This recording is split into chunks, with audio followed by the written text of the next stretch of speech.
Okay, good morning students. In the last lecture we were doing some problems regarding the thin walled closed sections. Okay, so we'll continue those things. So for thin wall sections we had derived three equations, that is, see these things, and we have done problems regarding that. Q is equal to tau t, t is equal to qa, and theta is equal to t by 4a square g integral surface integral of ds by dt. Okay, so we'll be doing one more problem regarding this in this session.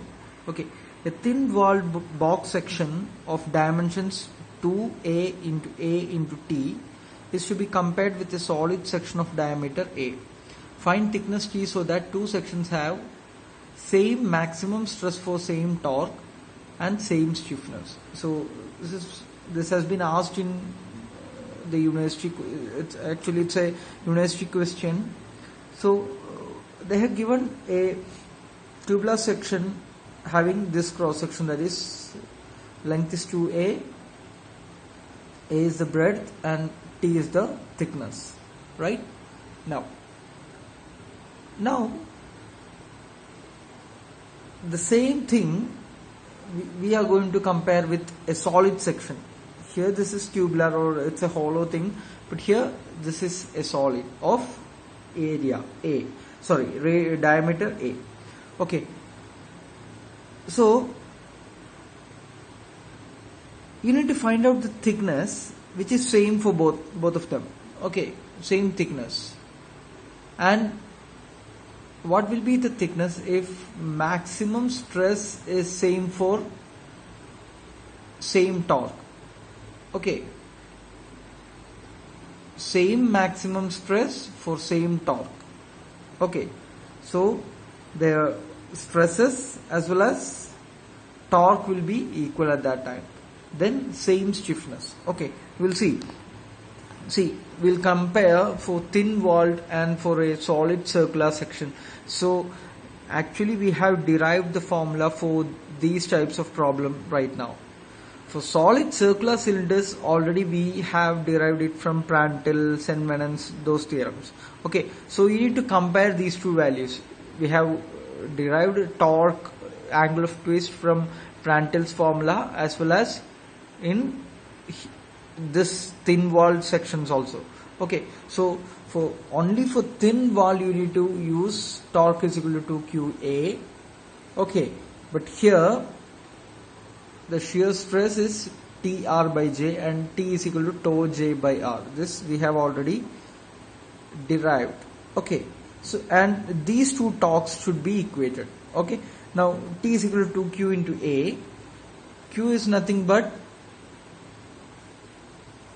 shear flow and A is area. Okay, and also Q is nothing but shear stress into thickness. Okay, now here area is of this cross section is 2a into a, rectangular section length into breadth, so 2a into a. So the torque here becomes 4 tau t a square, right? Now similarly for solid circular section, tau is equal to t r by j. Here r is a and torque is tau j by r. Okay, so here r is not a by 2. R is a is diameter here, so r is equal to a by 2. And for circular section, polar moment of inertia is pi r raised to 4 by 2. These formulas you might be knowing from your mechanics part itself. Okay, now r power 4 is converted to a by 2. R is equal to a by 2. So a power 4 by 2 raised to 4, which gives pi a raised to 4 by 32.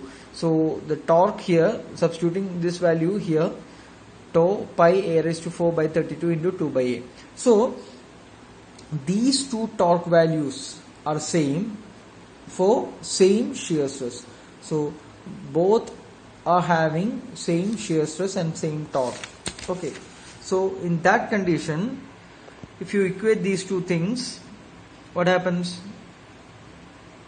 T will remain here, a cube a square here it becomes A, so the term becomes pi by 60 into 4 into A. That means thickness is pi by 64 into A. Okay, now next thing, if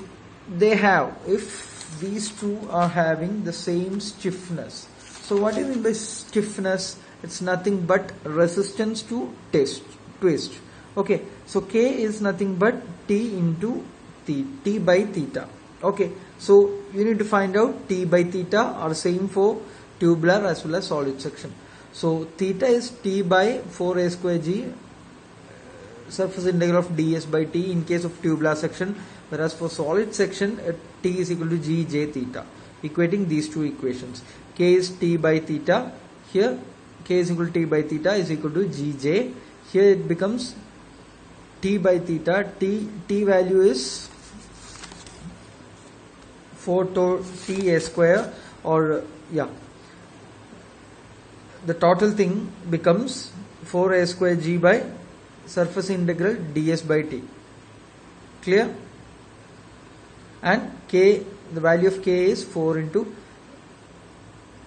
2a into a the whole square into g by surface integral of this thing will be 2a into this thickness, that is T. Actually they have given the central distance, so there is no confusion. The central distance has to be taken. So 2a into 2a by t, a by t, here also 2a by t, here also a by t. Okay, so you get K is equal to this value. Similarly here K is equal to this value, right? And if you equate those two terms, these terms cancel, same material, then GG cancel, A per 4 cancel, then we will get T is equal to pi A by 256. Okay, so you have to be clear that these equations, that means the shear flow equations here that we are applying here, are only applicable for thin walled closed sections, right? And for solid sections you have to undergo, or you have to do the problems regarding Prandtl as well as Shen-Venance method. Okay, so next class we will start another thing, another topic, that is torsion of thin walled multiple cell. Up to now we were dealing with single cell. Cell means this is a hollow thing and there is only one cell here. Okay, so what happens if it's multiple? Okay, thank you.